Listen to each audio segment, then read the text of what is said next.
सच्चा जब इसको पढ़ेगा ना, सच्चा कुरान को पढ़ के बताएगा तो फिर उसमें असर होगा। मेरे फरीद की जबान में रब ने कितना असर रखा था। किसी ने आके अर्ज की कि हुजूर बेटी की शादी है और कुछ है नहीं, मेहरबानी कर दीजिए।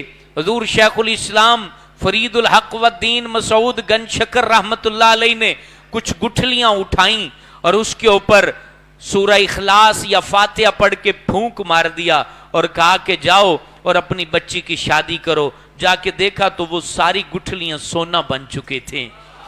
कहा कि ये तो सूरतें मैं नमाज में ही पढ़ता हूं, मुझे भी आती हैं। सारी रात आगे गुठलियां रख के लगा रहा, वो सूरतें पढ़ता रहा, लेकिन खजूरें खजूरें रहीं।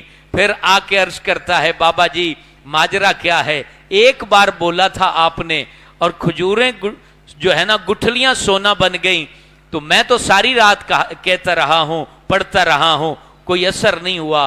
कहा कुरान तो वही था लेकिन जबान फरीद की नहीं थी, जबान फरीद की नहीं थी। सच्चा बंदा हो, दिल सच्चा हो, जबान दिमाग और दिल ये एक साथ उसके चलते हों। बंदा बोलता है, दिल में कुछ होता है, दिमाग में कुछ होता है, उसमें निफाक की अमेजिश तो होती है ना।